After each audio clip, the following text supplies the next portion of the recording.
एक बार माँ पार्वती और भगवान शंकर जी कैलाश पर बैठे हुए वार्तालाप कर रहे थे। तब माँ पार्वती जी ने भगवान शंकर जी से पूछा, प्रभु, आप तो अपने भक्तों की सभी मनोकामनाएं क्षण में पूरी कर देते हैं, इसलिए मेरी ये जानने की बहुत इच्छा है कि आपकी कृपा पाने के लिए कौन सा ऐसा व्रत है जो श्रेष्ठ माना गया है, जिससे मनुष्य के जीवन के सभी कष्ट दूर हो जाते हैं और आपकी कृपा पाकर मनुष्य उच्च फल की प्राप्ति करता है। देवी पार्वती, आपको तो ज्ञात है, महाशिवरात्रि का दिन मुझे अति प्रिय है। इस दिन जो भी भक्त सच्चे हृदय से मेरी पूजा और अर्चना करता है, मैं उसके सारे मनोरथ पूर्ण करता हूं। आज मैं आपको महाशिवरात्रि व्रत से जुड़ी एक शिकारी भक्त चित्रभानु की कथा सुनाता हूं कि किस प्रकार चित्रभानु ने अनजाने ही मेरी पूजा के फल से मोक्ष प्राप्त कर लिया। एक बार चित्रभानु नामक एक शिकारी था। पशुओं की हत्या करके वो अपने परिवार को पालता था। चित्रभानु ने एक साहूकार से पहले कभी ऋण लिया था, लेकिन वो समय पर साहूकार का ऋण नहीं चुका सका, जिस पर क्रोधित साहूकार ने शिकारी को बंदी गृह में डाल दिया। संयोग से उस दिन शिवरात्रि थी, तो बंदी गृह के पास से गुजर रहे शिव भक्तों के प्रवचन उसके कानों में पड़ रहे थे। चित्रभानु भी ध्यान मग्न हो गया और धार्मिक बातें सुनता रहा। संध्या होते ही साहूकार ने उसे अपने पास बुलाया। क्यों भाई चित्रभानु, है? पूरा दिन भूखे प्यासे रहकर कुछ अक्ल तो आ ही गई होगी। मेरा ऋण कब तक चुकाने का इरादा है? साहूकार जी, मुझे बस कल तक का समय और दे दो, मैं आपका सारा ऋण लौटा देने का वचन देता हूं। सिर्फ कल तक का ही समय दे रहा हूं। अगर तू अपने परिवार के साथ इसी गांव में रहना चाहता है तो कल तक मेरा सारा कर्जा चुका देना। महादेव, चित्रभानु ने तो सुबह से अन्न जल कुछ भी ग्रहण नहीं किया था, वह तो भूखा प्यासा था। हाँ देवी पार्वती, चित्रभानु को अगले दिन तक साहूकार का कर्जा चुकाना था, इसलिए वो घर नहीं गया, सीधा वहां से जंगल में शिकार के लिए निकल गया। लेकिन दिन भर बंदी गृह में भूखे प्यासे बंद रहने के कारण चित्रभानु भूख प्यास से व्याकुल था। उसने शिकार करने के लिए तालाब के किनारे बेल वृक्ष पर पड़ाव बना लिया। उसी बेल वृक्ष के नीचे शिवलिंग था, जो बेल पत्तियों से ढका हुआ था। चित्रभानु इस बात से अनजान था।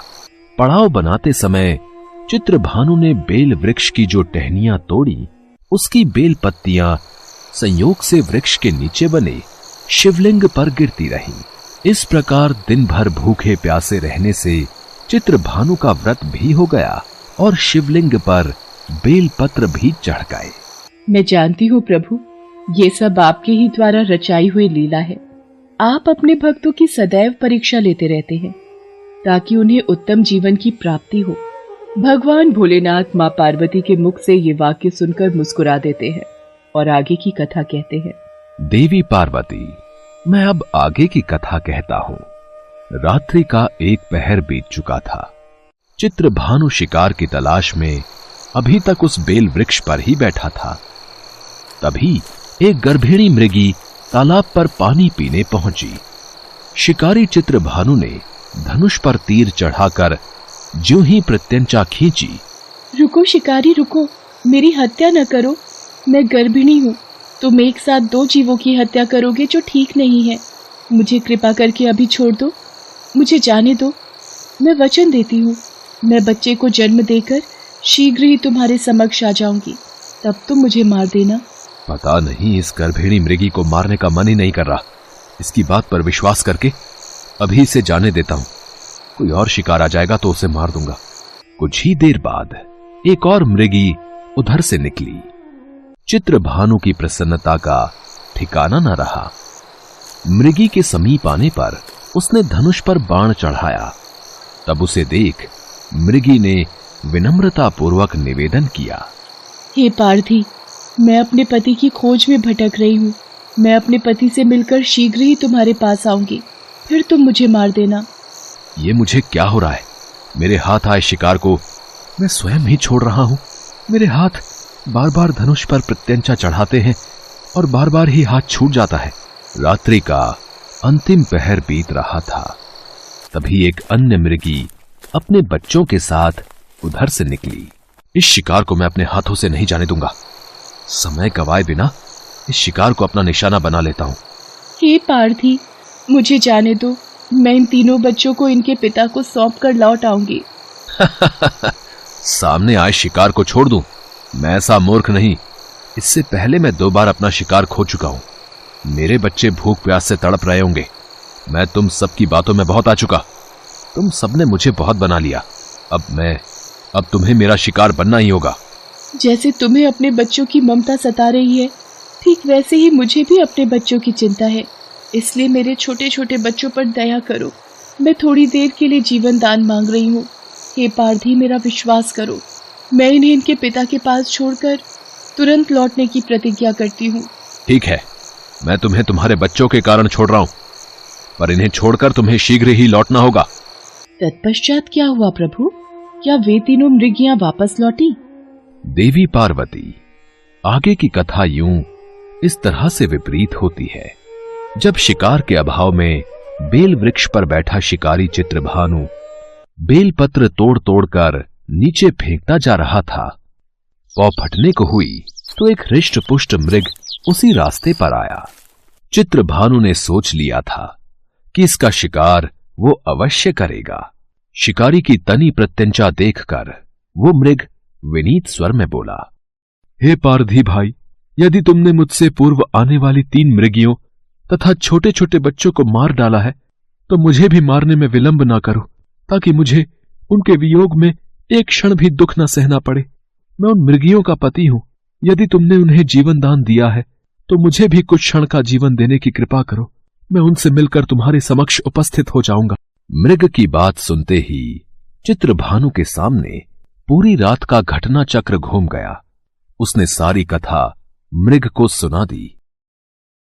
हे पार्थी, यदि तुमने मुझे मार दिया, तो मेरी तीनों पत्नियां जिस प्रकार वापस लौटकर आने के लिए प्रतिज्ञाबद्ध होकर गई हैं, वो मेरी मृत्यु से अपने धर्म का पालन नहीं कर पाएंगी।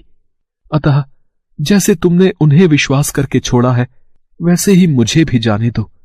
मैं उन सब के साथ तुम्हारे सामने शीघ्र ही उपस्थित होता हूं। अनजाने ही शिवरात्रि व्रत करने, रात्रि जागरण तथा शिवलिंग पर बेलपत्र चढ़ने से शिकारी चित्रभानु का हिंसक हृदय निर्मल हो गया था। उसमें भगवत शक्ति का वास हो गया था। धनुष तथा बाण उसके हाथ से सहज ही छूट गया। प्रभु, ये सब आपकी अनुकंपा है, जो चित्रभानु जैसे हिंसक शिकारी का हृदय भी करुणा से भराया है। थोड़ी ही देर बाद वो मृग सपरिवार शिकारी के समक्ष उपस्थित हो गया, ताकि वो उनका शिकार कर सके। किंतु जंगली पशुओं की ऐसी सत्यता, सात्विकता एवं सामूहिक प्रेम भावना देखकर चित्रभानु को बड़ी ग्लानि हुई। उसके नेत्रों से आंसुओं की झड़ी लग गई। उस मृग परिवार को न मारकर चित्रभानु ने अपने कठोर हृदय को जीव हिंसा से हटा सदा के लिए कोमल एवं दयालु बना लिया। आपके महाशिवरात्रि व्रत और त्योहार में सचमुच कितनी शक्ति है, जो कि चित्रभानु जैसे एक हिंसक शिकारी की प्रवृत्ति में भी बदलाव कर सकती है। इसके पश्चात देवलोक के समस्त देवता भी भगवान भोलेनाथ और मां पार्वती पर फूलों की वर्षा करने लगे। शिकारी चित्रभानु ने बुराई का मार्ग त्याग कर अच्छाई के मार्ग को अपना लिया और मेहनत मजदूरी करके उसने साहूकार का कर्जा भी चुका दिया और खुशी खुशी भगवान भोलेनाथ की कृपा से परिवार के साथ साथ खुशी खुशी जीवन व्यतीत करने लगा। हिंदू धर्म में महाशिवरात्रि त्योहार का बहुत महत्व है। ये त्योहार फाल्गुन मास के कृष्ण पक्ष की त्रयोदशी तिथि को आता है। कहा जाता है कि इस दिन देवों के देव महादेव और मां पार्वती का विवाह हुआ था। महाशिवरात्रि के दिन भगवान शंकर की पूजा की जाती है। इस दिन मंदिरों में महापूजा का भी आयोजन होता है। सभी भक्त इस दिन मंदिर जाकर भगवान शंकर के शिवलिंग पर दूध, दही, बेलपत्री, बेर और फल फूल चढ़ाकर पूजा करते हैं। मान्यता है कि इस दिन पूजा और व्रत करने से व्यक्ति की सभी मनोकामनाएं पूरी होती हैं और भगवान शंकर और माँ पार्वती का आशीर्वाद प्राप्त होता है और इनकी पूजा करने से धन धान्य सुख सौभाग्य और समृद्धि में वृद्धि होती है।